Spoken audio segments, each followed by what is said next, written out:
All right, episode 8. So Lacey gets turned here pretty much in the opening, which is a sad sequence because, you had the sheriff here and you had the mom here. And of course, they both want to protect their daughter. And once they're turned, unless you're Ash, who can come back from it a couple times, you don't really come back from it.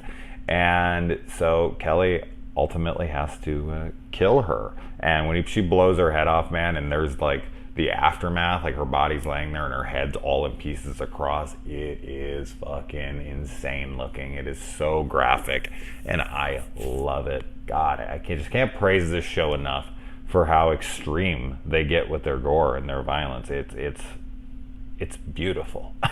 I know that's a weird thing to say about gore, but it really is just wonderful. Then you get the sheriff's head ripped right from his body, which is cool because it like breaks the neck twice and then tears the freaking neck out from the body and it rips in the spine. She even says something like, look, he does have a spine or something. It's funny, it's graphic, it's amazing. It's just what makes this show so good, in addition to all the humor and all the nostalgia and Ash and Kelly and Pablo and all these great characters. It's just well-rounded. It's just such a great, well-rounded show. I know I'm just sitting here fucking blowing the show in pretty much every one of these reviews, but it deserves it.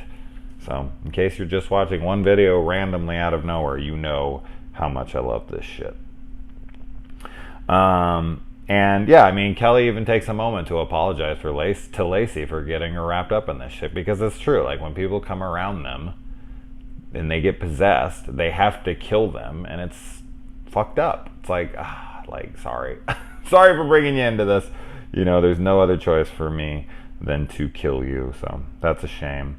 And so Ash is out there, and he looks crazy. I love the getup that he's in.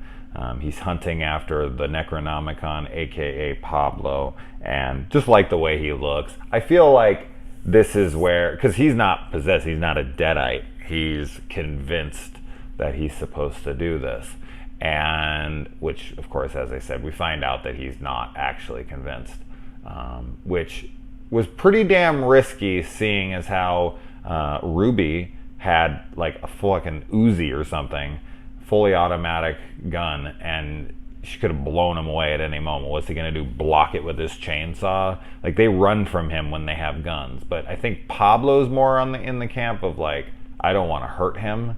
And I guess Ruby's just kind of accommodating to that. I think she'd be okay with pretty much killing everyone just to get what she needs done. But she does seem to like them to an extent, which she does say in the final episode where she spoilers for the final episode, where she does die, but she says, to Ash, like, I kind of sort of like you, which I feel like kind of reigns true here.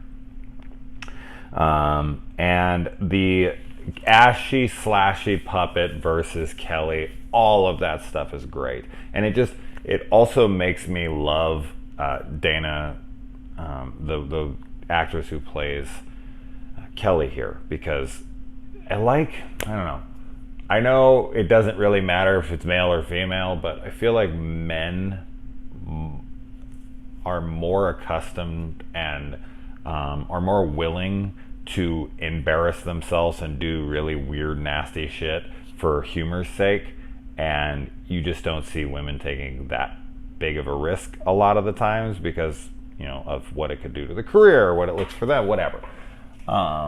And I just love that Kelly or Dana or whatever would do something like, not only fight with a puppet and all the silliness of this show, but she also gets her fucking face taken and pushed into a bedpan filled with piss, and she's like spitting it out and all this.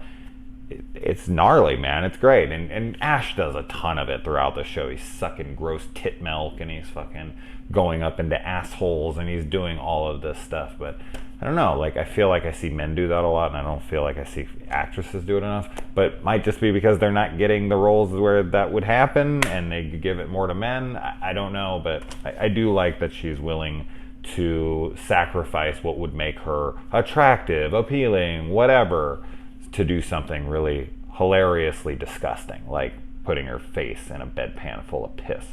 So really fun stuff. She's fighting Ash, Ashy Slashy, and then she says a line that just killed me last night, so much so that I actually had to post it on my horror group on Facebook because I just thought the fucking line was so funny. Always bring a gun to a puppet fight right before she blows Ashy Slashy's head off.